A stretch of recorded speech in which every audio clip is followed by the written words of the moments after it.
Hello students, तो आज अपन start करते हैं त्रिविम ज्यामितीय 3 डायमेंशनल ज्योमेट्री।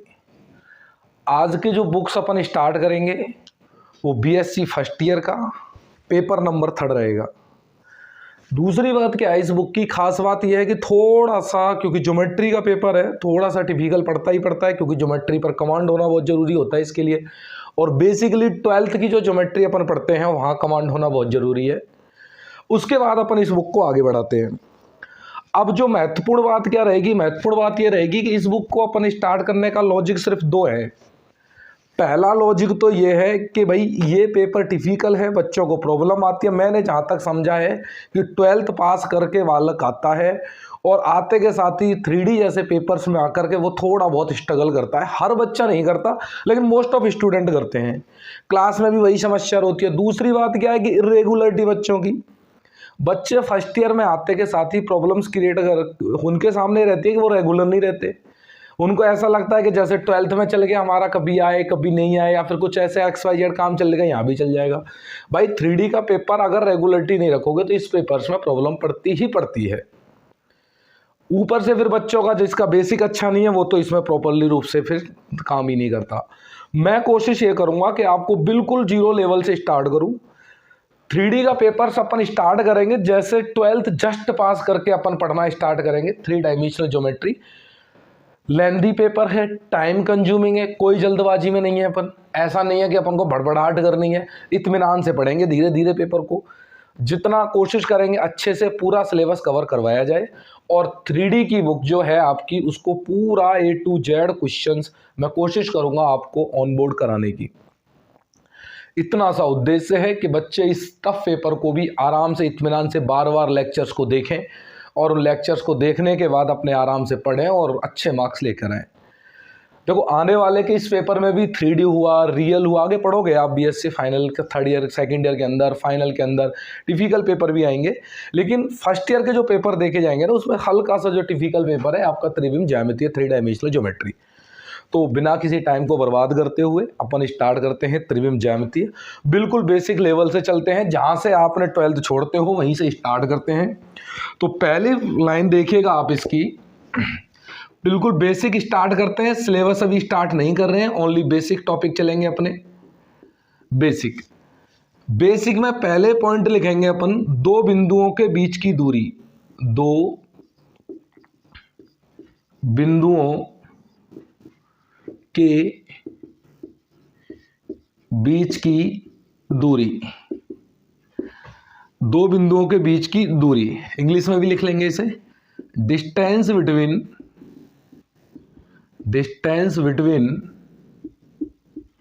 2 पॉइंट्स। 2 बिंदुओं के बीच की डिस्टेंस किस तरीके से अपन मेजर करते हैं, निकालते हैं। तो ये फॉर्मूला आपने पहले पढ़े हैं इनके, तो एक बार सिर्फ नज़र मारेंगे, एक सरी नज़र से देखेंगे इन्हें, आगे बढ़ जाएंगे। देखो क्या है इसका, ये मान लीजिए मेरे पास कोई कोऑर्डिनेट सिस्टम है, जैसा आप जानते हो x y z, और ये ओरिजिन है मूल बिंदु 0,0,0 और 2 पॉइंट हैं। पहला पॉइंट P है जिसके कोऑर्डिनेट x1 y1 और z1 है, और दूसरा पॉइंट Q है जिसके कोऑर्डिनेट x2 y2 और z2 है। आपको PQ के बीच की दूरी निकालनी है। और ये बात शायद है कि जो बालक 12th पास करके आता है इतना जान जाता है कि भाई 2 बिंदुओं के बीच की दूरी का सूत्र क्या होता है। तो 2 बिंदुओं के बीच की दूरी, जिसे आप PQ लिखोगे, उसका फॉर्मूला क्या होता है, √of x2 minus x1 square, y2 minus y1 square और z2 माइनस z1 स्क्वायर। तो ये फॉर्मूला आपका होता है, किसका फॉर्मूला होता है, ये होता है 2 बिंदुओं के बीच की दूरी का सूत्र है। इस फॉर्मूले को आप लोग उतारिए, इंपॉर्टेंट रहेगा, क्योंकि भाई आएगा ही आएगा। ये तो है कि हर दूसरे तीसरे क्वेश्चंस में डिस्टेंस फॉर्मूला यूज ही आता है, डिस्टेंस बिटवीन 2 पॉइंट्स के बीच में ये फॉर्मूला आपको निकालना है। 2 बिंदुओं के बीच की दूरी समझ गए, इस चीज को फॉर्मूला है, सीधा याद रख लेना है। P और Q के बीच की दूरी √में x2 minus x1 square, y2 minus y1 square और z2 माइनस z1 स्क्वायर, ये निकाल लेंगे। अब अपन आते हैं इसकी सेकंड जो इम्पोर्टेंट फैक्ट है जहां पर अपन डिस्कस करेंगे, और ये ना मैं कहता हूं 3D का फर्स्ट चैप्टर फर्स्ट लेक्चर देख लो और इस 3D का आप लास्ट लेक्चर देखना। उस लेक्चर के अंदर एक टॉपिक हमेशा आपका चलता ही रहेगा। वो टॉपिक जो होगा आपका वो कौन सा होगा, वो रहेगा DC and DR, direction cosines and direction ratio. तो अपन उन्हें और डिस्कस करेंगे, बहुत इंपॉर्टेंट रहेगा। फिर सुन लो, दिक् कोज्याएं और दिक् अनुपात, direction cosines and direction ratio. तो हेडिंग डालेंगे, सेकंड हेडिंग डालेंगे दिक् कोज्याएं, इंग्लिश में बोलते हैं डायरेक्शन कोसाइन, डायरेक्शन कोसाइन, दिक् कोज्याएं डायरेक्शन कोसाइंस, ये क्या होती है इनको और डिस्कस करते हैं। ठीक है, मैं मिटा देता हूँ वही ना, डस्टर कहाँ हैं, डस्टर भैया गायब हो गया डस्टर। चलिए दिखते हैं, उतार लीजिए जब तक आप ना, मैं डस्टर ढूंढ देता हूँ। तो 1 मिनट में इसे मिटा लेता हूँ ना, आप लोग उतार दे दीजिए इसे।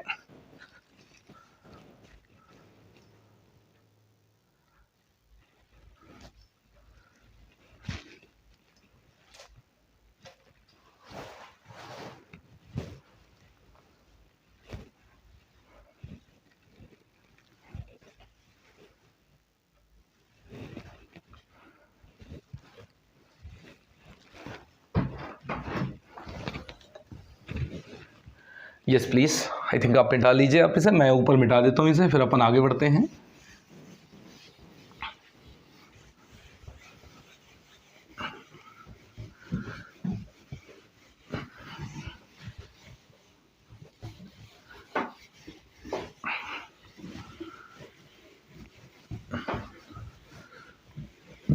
तो भाई डायरेक्शन कोसाइंस होती क्या है, उनको देखेंगे कि डायरेक्शन कोसाइंस अपने पास चीज़ क्या है।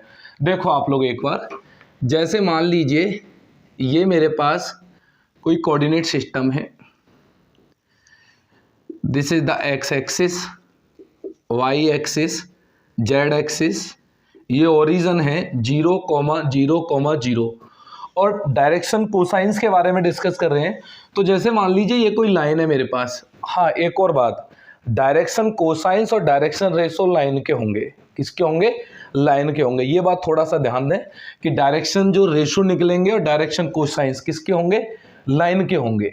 ठीक है, अब देखो क्या होता है, जैसे मान लो ये कोई लाइन है और जो ये एक्स एक्सिस से एंगल बना रही है, एक्स एक्सिस से अल्फा एंगल बना रही है, वाई एक्सिस से जो एंगल बना रही है वो बीटा एंगल बना रही है, और जो जेड एक्सिस से एंगल बना रही है वो कौन सा एंगल बना रही है? गामा एंगल बना रही है। तो एक लाइन है जो कोऑर्डिनेट एक्सिस एक्स, वाई और जेड एक्सिस से कौन सा एंगल बना रही है? अल्फा, बीटा तथा गामा एंगल बना रही है। तो क्या करो, अब मैं डायरेक्शन कोसाइन पूछूं, ये लाइन ले लीजिए, जैसे मान लीजिए ओ पी लाइन ले लो इसे, ये रेखा इस तरीके से चल रही है, ओ पी लाइन होगी ये। तो मैं बोलूंगा डायरेक्शन कोसाइन, दिक् कोज्याएं या डायरेक्शन कोसाइन, डीसी बोलेंगे इन शॉर्ट में, क्या बोलेंगे इसे? DC, direction cosine. तो ये डायरेक्शन कोसाइंस किसकी? Direction cosine of OP line की डायरेक्शन कोसाइंस क्या होंगी? तो आपको करना क्या है कि जो ये एंगल है उनके साथ कॉज लगा दो। क्या लगा दो? कॉज लगा दो। तो cause alpha, cos beta, cause gamma, इन्हीं को बोलते हैं अपन, मतलब जो एंगल बने हो ना, जैसे मान लो ये 60 डिग्री हो, ये 120 डिग्री हो, ये 125 डिग्री हो, कोई लाइन इस तरीके के एंगल बना रही हो, और जो वो एंगल बना रही हो उस एंगलों के साथ आप कॉज लगा दीजिए। तो जैसे ही कॉज लगाओगे तो वो क्या कहलाएंगी? Direction cosines कहलाएंगी। इन जो डायरेक्शन कोसाइन को आपको पता होगा एल एम एन का नाम देते हैं। इसको नाम देते हैं अपन एल का, इसको नाम देते हैं अपन एम का, और इसको नाम देते हैं एन का। तो यहां पर क्या होगा? एल बराबर क्या हो जाएगा?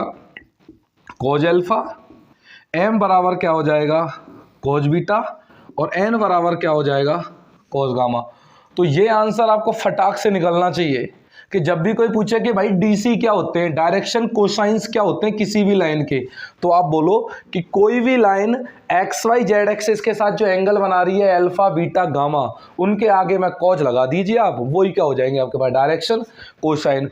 और पता है इनमें एक महत्वपूर्ण रूल और होता है, आप पढ़ के आए होगे सब, कोई बड़ी चीज नहीं है, प्रूव की जरूरत नहीं है इनकी। सीधा क्या रूल होता है, L square M square plus N square equal to 1। बड़ा फेमस है भाई ये डायरेक्शन कोसाइंस में, वेरी वेरी इंपॉर्टेंट रूल है, याद रखना इसे कि L square M square plus N square की वैल्यू क्या होती है, 1 होती है। दूसरी कहानी, एक और कहानी भाई, डायरेक्शन कोसाइन हमेशा फिक्स होती हैं किसी भी लाइन की, मतलब यूनिक होती है, एक ही होंगी, एक से ज्यादा डायरेक्शन कोसाइंस उसकी नहीं होती हैं। तो मैं यहां लाइन लिख लूंगा एक, direction cosines of any line is unique होती हैं। किसी भी लाइन की डायरेक्शन कोसाइन अद्वितीय होती हैं, एक ही होती हैं, फिक्स होती हैं, बदलेंगी नहीं। तो ये क्या हो गया मेरे पास, डायरेक्शन कोसाइंस का कंसेप्ट हो गया। उतारिए आप लोग। दूसरी बात क्या याद रखना है इसमें, कि डायरेक्शन कोसाइन ऑलवेज फिक्स होती हैं। रूल क्या होता है, L square M square N square की वैल्यू 1 के बराबर होती है। और होती क्या है, जो एंगल हैं उनके साथ आप क्या लगा दीजिए, कॉज लगा दीजिए, कॉज कॉज कॉज। तो cause alpha cos beta cause gamma, cause alpha को एल बोलते हैं, कॉज बीटा को एम बोलते हैं, कॉज गामा को क्या बोलते हैं, एन बोलते हैं। तो मैंने लिख दिया यहाँ पर एल बराबर कॉज अल्फा, एम बराबर कॉज बीटा और एन बराबर कॉज गामा। तो ये भाई इंपॉर्टेंट है, आप लोग इन्हें रिमेंबर रखें, ठीक है ना, कॉपी कर लीजिए इनका, आराम से इत्मीनान से उतारिए। तो ये तो होगी भाई मेरे पास डीसी डायरेक्शन कोसाइंस। उतारो आप लोग इन्हें, ठीक है ना। मैं इन्हें मिटाता हूँ, तो हेडिंग डालिएगा डायरेक्शन कोसाइन दिख को जाए, और जैसा उतरा पड़ा है वैसे ही 1 बाय 1 करके कॉपी कर लीजिए, आराम से आप लोग इन्हें कॉपी कीजिए। तो मैं उतार लो आप इन्हें, थोड़ा सा टाइम ले लीजिए इसे, और नहीं तो रोका करो वीडियो को फिर उतार लिया करो, ठीक है। तो मैं इसे मिटा देता हूँ।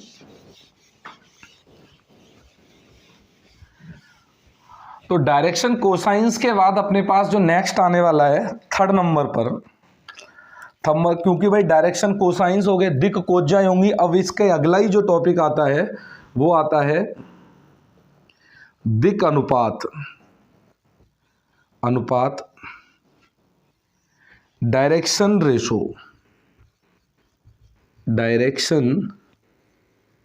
रेशो, इसको मैं पूरी बुक में हमेशा DR से लिखूंगा, DR डायरेक्शन रेशो, हमेशा याद रखना। ये कहने की जरूरत नहीं है, ये पहली लाइन में भी बोल दिया था कि डायरेक्शन कोसाइंस और डायरेक्शन रेशो पूरी 3D की बुक की एक तरीके से नब्ज समझ सकते हो आप, है ना। ये आएगा तभी अपना काम बनेगा, इसके अलावा नहीं बनेगा। DC और DR में इतना आप लोगों से कह रहा हूं। देखो बात आती है कि मतलब डायरेक्शन रेशोज क्या होंगे। अब इसकी डेफिनेशन समझेंगे कि होती क्या है। तो उतार लिया होगा आप लोगों ने, अब पूरा फोकस आप देखिए समझने पर। पहले डेफिनेशन लिख देता हूं, देखो 3 नंबर्स पूरा लिख लो इसे। 3 नंबर्स, कौन कौन से number, ABCR said to be क्या कहे जाते हैं यार, said to be direction ratios of any line if, कब कहलाएंगे, इफ A प्रोपोर्शनल टू हो, मतलब जो ये ABC जो है ना वो 3 रेशोज के प्रोपोर्शनल टू हो, जैसे A/L, B/M और C/N, ये चीज सेट होनी चाहिए, ठीक है। तो 3 संख्याएं, कौन कौन सी संख्याएं, ABC डायरेक्शन रेशो कहलाएंगी अगर वो DC के प्रोपोर्शनल टू हो। A proportional to L, B proportional to S, C proportional to N, A/L, B/M, C/N, ऐसा रिलेशनशिप होना चाहिए इसके बीच में। तो ये जो ABC होते हैं इन्हीं को क्या बोलते हैं, डायरेक्शन रेशो। फिर सुन लो, ABC कहलाते हैं DR और LMN कहलाती हैं DC। ABC किसके प्रोपोर्शनल टू होते हैं, LMN के प्रोपोर्शनल टू होते हैं। किसी भी लाइन की DC ऑलवेज क्या होती हैं, फिक्स होती हैं। बट हम देखो, अब आप मान लीजिए कि ये कोई रेशो आएगा, उस रेशो को क्या अज्यूम कर लिया मैंने, K, क्या अज्यूम कर लेंगे, हमेशा K अज्यूम कर लेंगे। और किसी भी लाइन की अगर मान लो अगर मुझको डीसी पता है तो डीआर बड़े प्यार से निकल आएंगे। कैसे निकल आएंगे? जैसे ए चाहिए तो एल के, बी चाहिए तो एम के, सी चाहिए तो एन के। एग्जाम्पल लेके समझाता हूँ, आप इन्हें उतार लीजिए, ये कॉपी कर लीजिए, मैं इसे मिटा देता हूँ ऊपर।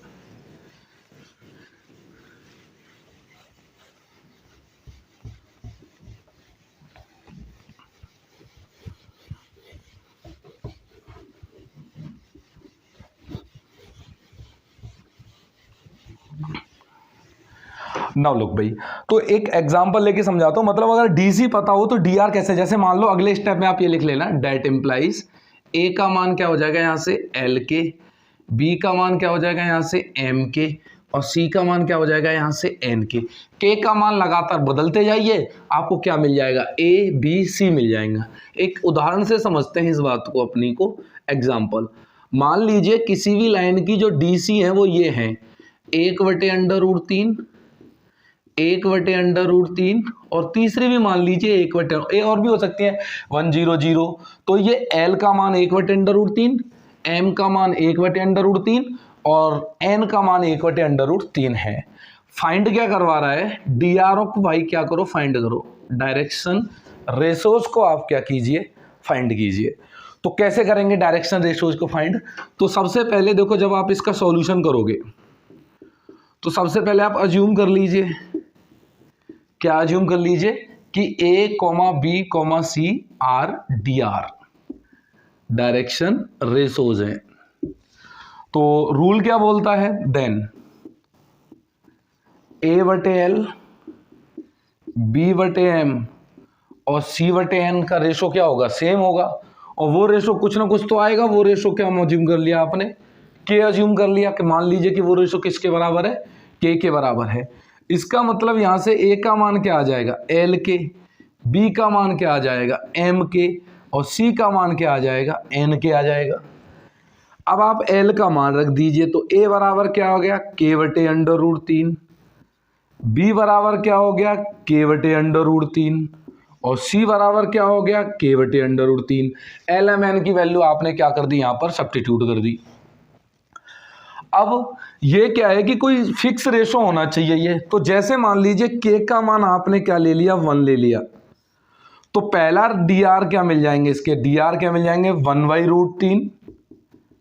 दूसरे बी का मान 1/√3 और सी का मान क्या हो जाएगा? 1/√3। तो ये भी क्या हो जाएंगे? इसी लाइन के डीआर होंगे। अब आप बोलोगे एक बार रुको, मैं इसे मिटा देता हूं, एक बार नीचे आप लोग मिटा लीजिए, उतार लिया होगा आपने, ठीक है ना? इसे मिटा देता हूं। वीडियो को रोक लिया करो तब उतार लिया करो भाई, ज़्यादा प्रॉब्लम आया करे, आपको लगे कि हाँ भाई सर जल्दी मिटा रहे हैं, तो आप रोका करो और उसे उतार लिया करो, तब आगे बढ़ने दिया करो। अब जैसे आपने के बराबर क्या रख दिया? 2 रख दिया, तो डायरेक्शन रेशोज क्या हो जाएंगे इसके? 2/√3। के का मान 2 रख दो, 2/√3, फिर यहाँ 2 रख दो, 2/√3, इसका मतलब 2/√3। अगर आपने के बराबर 3 रख दिया, 1 2 3 4 5 कुछ भी रख लो भाई, डीआर जो होंगे इसके 3 रखा तो 3/√3, इधर रखा तो 3/√3, इधर रखा तो 3/√3। थोड़ा सॉल्व करोगे इसे तो क्या आ जाएगा? √3 कट जाएंगे तो ऊपर √3, √3 और √3। इस तरीके से आप एक बात कह सकते हो, सॉरी, इस तरीके से ऐसे ही आप लगातार वैल्यू रखते जाओ, बहुत सारे डीआर मिल जाएंगे। तो कहानी क्या निकली सर? निचोड़ क्या निकला? कहना क्या चाहते हो आप?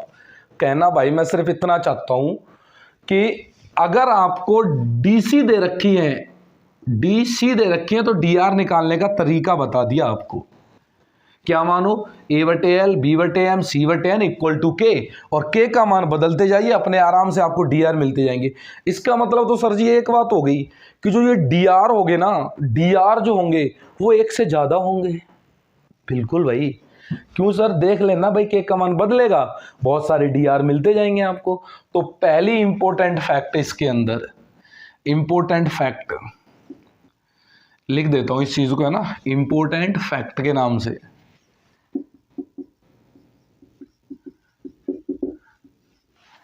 तो मैं लिखूंगा DR of any line may be may be more than one, हो सकते हैं एक से ज़्यादा वो हों, डीआर एक से ज़्यादा हो सकते हैं, कोई बड़ी प्रॉब्लम वाली बात नहीं है। लेकिन डीसी के बारे में क्या बात थी, डीसी के बारे में बात थी कि भाई डीसी तो एक ही होंगी, एलएमएन होंगी। दूसरी बात क्या, निकालने का तरीका आपको पता लग गया कि किसी भी लाइन के डीआर किस तरीके से अपन निकालेंगे, तो ये आप लोग याद रखें। लेकिन सर कहानी क्या है, कहानी ये है कि भाई डीसी पता हो तो डीआर में निकाल लूंगा, लेकिन उल्टा कैसे निकालूं कि जब डीआर दे रखे हो सवाल में और मुझे डीसी निकालने हो, इसके लिए क्या प्रोसीजर होगा। तो इसके लिए आप इसका सेकंड पॉइंट देखिए। जैसे मान लो कि आपके पास डीआर गिवन कर दिए, ए बी सी, ये आपको गिवन कर दिए, गिवन ब्रैकेट में लिख दूंगा, गिवन दिए हैं। और डीसी जो है आपकी, मान लिया आपने L comma M comma N है, और ये वैल्यू क्या करनी है आपको, फाइंड करनी है, क्वेश्चन मार्क लगा दिया भाई, ये आपको क्या करनी है, फाइंड करनी है। तो इसके लिए क्या करते हैं पता है आपको, आई थिंक उम्मीद होगी पता होगा, ये सीधे से फॉर्मूला है इसका। क्या फॉर्मूला है कि भाई एल का मान ये होता है, एम का मान ये होता है, और एन का मान ये होता है। थोड़ा नीचे लिख देता हूँ इसे, एन का मान क्या होता है, ये होता है। तो एल की वैल्यू क्या होती है, देखो ए बटे अंडर रूट में याद आ गया होगा, A square B square C square. M का जो मान होता है बी बटे under root of A square B square C square. और एन की जो वैल्यू होती है वो सी अपॉन में under root of A square B square and C square. क्या कहने, जानते हो इसे? अरे जानते होगे यार, ये ना जानोगा कि भाई डी आर आपको अगर एबीसी है तो डीसी क्या होंगी, एलएमएन कैसे निकालोगे, ये फॉर्मूले सर जी कहीं पढ़े? अरे बिल्कुल पढ़े हैं भाई, 12th में यही तो पढ़ते रहते हैं अपन कि भाई डीसी से डीआर निकालो, डीआर से डीसी निकालो। ये फॉर्मूले इंपॉर्टेंट है, कभी क्वेश्चंस में यूज हो तो आराम से यूज कर लेना। क्या यूज कर लेना कि भाई डीआर से डीसी। मुद्दा पता है क्या है, मुद्दा यह है कि लोगों को यह पता होता है कि डीआर से डीसी कैसे निकाले, फॉर्मूले रटे होते हैं, लेकिन यह नहीं पता होता कि भाई डीसी से डीआर कैसे निकालें। आप लोग ध्यान रखना कि डीआर पहली बात तो एक से ज्यादा हो सकते हैं। क्यों हो सकते हैं? के मान कर निकालते हैं, के का मान बदल देते हैं तो बहुत सारे डीआर मिल जाते हैं। एक ही लाइन के बहुत सारे डीआर हो सकते हैं, कांस्टेंट क्वांटिटी से गुणा कर दीजिए, वही सारे क्या होंगे, उसके डीआर होंगे। क्या बात समझ में आ रही है? DR may be possible more than one. ठीक है, उतार लो इस कहानी को, खींचिए आप लोग आराम आराम से, मैं इसे मिटाता हूँ धीरे धीरे, आप लोग लिखें एक बार, उतारते रहो वहीं से।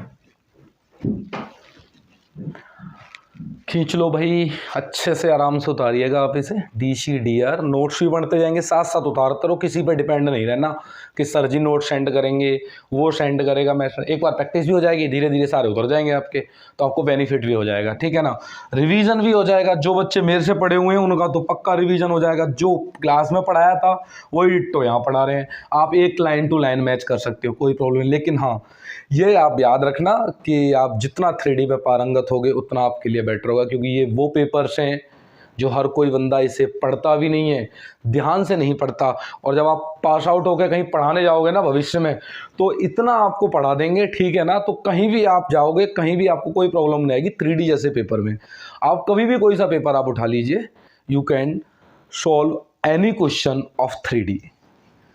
ठीक है, मिटा दूं, उम्मीद करता हूँ अब आपने उतार लिए होंगे। चलिए, ज़्यादा दिक्कत हो भाई पहले से उतार लिया हो करे तो एक काम क्या करो, इसे आगे बढ़ा दिया करो। आजकल ऑनलाइन में तो सब सुविधा है भाई, सब कुछ आपके हाथ का है। तो डीसी डीआर याद रहने चाहिए। सबसे महत्वपूर्ण कंसेप्ट है कि डीसी और डीआर क्या चीज़ें होती हैं। डीसी से डीआर, डीआर से डीसी, ये निकालना आना चाहिए, तभी अपनी जुगाड़ बनेगी भाई। फिलहाल अपन चलते हैं आगे, और डीसी डीआर के बाद सबसे महत्वपूर्ण टॉपिक, क्योंकि भाई क्लास में जब पूछते हैं ना कि ये टॉपिक आपको आता है तो सीधी सी मना निकलती है कि सर जी हमने पढ़ा ही नहीं, कोरोना काल में हमारा तो गुम हो गया। तो नहीं पढ़ा तो आप पढ़ लेंगे, लेकिन ऐसा नहीं है कि अपन उस पर पीएचडी करने लग जाएं। अब अपना टॉपिक है ही नहीं है ये भाई, पेपर क्यों बिगाड़ना। जितनी जरूरत होगी मुझे क्वेश्चंस कराने के लिए सिर्फ उतनी ही करेंगे अपन। तो हेडिंग डालिएगा चौथे पॉइंट पर। चौथा जो पॉइंट आएगा आपका वो आएगा समतल।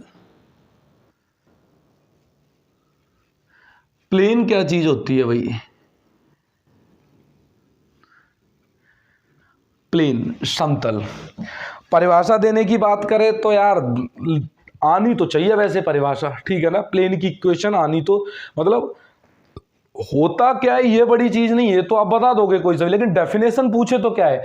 जैसे सिंपल सा कोई एग्जांपल बोलूं कि जो प्लेन है ना समतल, ये जो आपका बोर्ड है ये समतल है, तो इसकी परिभाषा क्या दोगे गुरुदेव?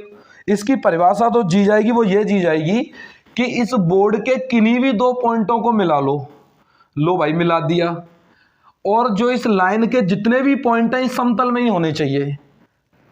अच्छा, मतलब सर एक ऐसी सरफेस है जिसके किन्हीं भी दो पॉइंटों को मिलाने वाली जो रेखा बनेगी वो पूर्णतः किस में स्थित होगी? उसी सरफेस में स्थित होगी।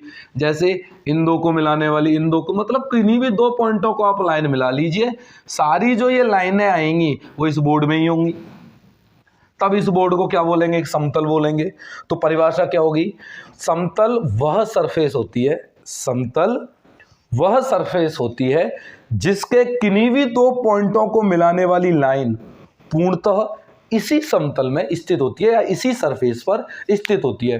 तो इस बात को लिख लेते हैं, हिंदी में आप लोग अपने हिसाब से लिख लेना। जो बात मैंने बोली है मैं इंग्लिश में रिटर्न कर देता हूं, क्योंकि बहुत लैंग्वेज के बच्चे होते हैं। आप लोग चाहो तो हिंदी के नोट्स भी ले सकते हो, बाकी ये लैंग्वेज छोटी छोटी है, इन्हें आप खुद लिख लें। Plane is a surface such that if we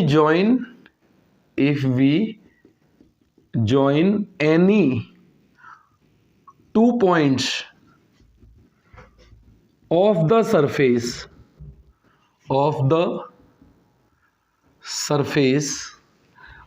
surface by a line, then every point of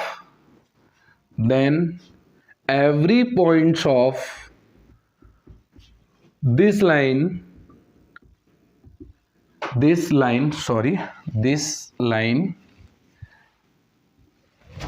lie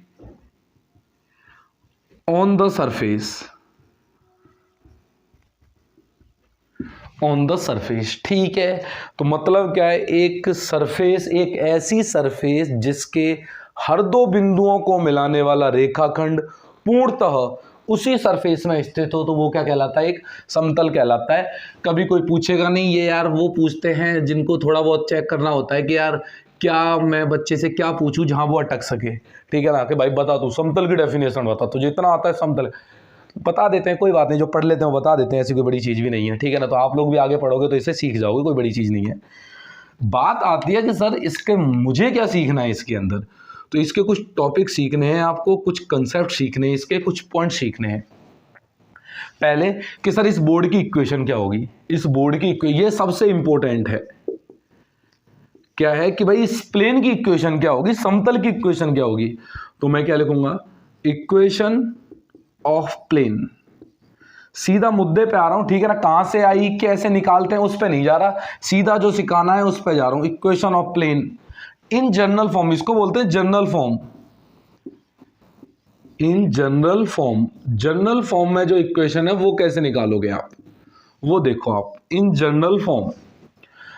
तो ये आपको निकालनी नहीं है, सीधा याद रखना है। This is the ax plus vy plus cz plus d बराबर 0।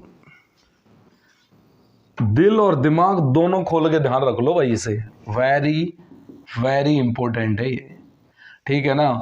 ये मैंने पहले भी लगा दी, अभी भी लगा दी कि प्लेन की जनरल इक्वेशन कोई पूछे ना तो लफ्जों से निकलना चाहिए ax plus vy plus cz plus d बराबर 0। This is the general equation of plane. खास बात क्या है, खास बात मैं लिख देता हूं, खास बात क्या है कि भाई प्लेन की जो इक्वेशन है इसमें एक्स वाई और जेड सबकी पावर कितनी है? 1। सबकी पावर कितनी है? 1 है। तो इसमें ये बहुत महत्वपूर्ण बात है, in the equation of plane, in the equation of plane, plane की इक्वेशन में, in the equation of plane all the powers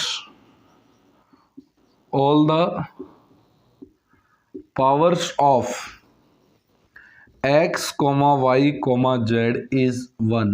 ये ध्यान रखो भाई, क्योंकि आगे जाके ना बालक इतना मतलब हो जाता, उसे यही नहीं पता चला कि समतल चल रहा है, प्लेन चल रहा है, या सर्कल चल रहा है, या क्या चल रहा है, कुछ नहीं पता होता, बस वो तो धूल में लट्ठे झोंकने वाली बात हो जाती है। तो आपको याद रखना है कि जो ये एक्स वाई जेड है इन सब की पावर्स क्या होनी चाहिए? 1। इन सब की पावर्स क्या होनी चाहिए? 1। तो कोई सी भी इक्वेशन जिसको आप में देखिए जिसकी पावर 1 है तो वो एक प्लेन की इक्वेशन है। जैसे सर जी बताओ मुझे कैसे एग्जांपल, जैसे मान लो कल को कोई ऐसे दे दे 2x + 3y = 9 और आपसे पूछे कि बता भाई ये किसकी समीकरण है, तो आपके लफ्जों से निकलना चाहिए प्लेन की इक्वेशन है ये। ओ तेरी, लेकिन सर ये तो लाइन की इक्वेशन होती थी ना। कहां पर होती थी ये? सर वहां होती थी जब अपन पढ़ते थे, बताते थे 2x ax + by = लाइन की इक्वेशन है। लेकिन भाई ये 2D के अंदर होती है, ध्यान दो। वहां आप द्विविम ज्यामिति पढ़ते हो, यहाँ क्या पढ़ रहे हो? त्रिविम ज्यामिति पढ़ रहे हो। तो 3D के अंदर ये किसको रिप्रेजेंट करेगी? एक प्लेन को रिप्रेजेंट करेगी। क्यों सर? आपने बताया तो है एक्स वाई जेड इन सब की पावर्स क्या होनी चाहिए? 1 होनी चाहिए। देखो एक्स और वाई की पावर 1 है, इसका मतलब प्लेन है। हाँ भाई प्लेन है। कैसा होगा इसके बारे में अभी आप छोड़ दीजिए कि कैसा होगा, लेकिन हाँ ये पता है क्या होगा, प्लेन की इक्वेशन होगी 3D के अंदर। कैसे? आपने बताया तो है एक्स वाई जेड की पावर्स क्या होंगी? 1 होंगी। Is that clear? हाँ या ना? लेकिन सर ये लाइन वहां होती थी, फिर मैं तो कंफ्यूजन रहूंगा। कुछ कंफ्यूजन नहीं रहेगा, कोई कंफ्यूजन नहीं है। 3D चल रही है, 3D में कोई सा भी x और y में जो आपको रिलेशन दिख जाए वो एक प्लेन की इक्वेशन है। जैसे एग्जांपल ही, अगर कल को आपको x = 1 कोई दे दे तो तू लाइन मत बोलना, तू प्लेन बोलना मुझे, क्योंकि x = 1 क्या एक प्लेन है। और अगर तेरे को अगर मान लीजिए कोई अगर ऐसे दे दे x = 0 दे दे, y = 0 दे दे, z = 0 दे दे, तो भाई ये किसकी इक्वेशन है? सर जी प्लेन की है सारी इक्वेशन। सारी इक्वेशन किसकी है? ये प्लेन की इक्वेशन है।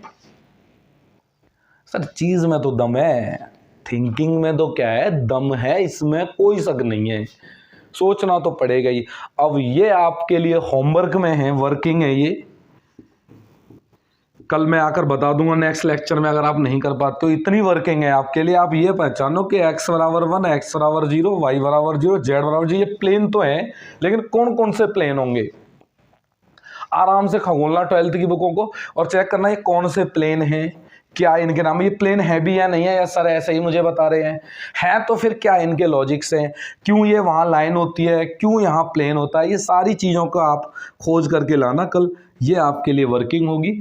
आप आज सिर्फ इतना ही उतार लीजिए समतल तक। कल के लेक्चर में इससे आगे बढ़ेंगे, धीरे धीरे पढ़ेंगे, बड़बड़ाहट नहीं करनी। 3D का पेपर बिगाड़ेंगे नहीं, आराम से इत्मीनान से पढ़ेंगे, ठीक है? तो आप लोगों ने नोट्स बनाइए, और हिंदी के नोट्स वगैरह चाहिए वैसे तो सब जगह अवेलेबल है हिंदी के नोट्स, यार कहीं से भी आप ले सकते हो।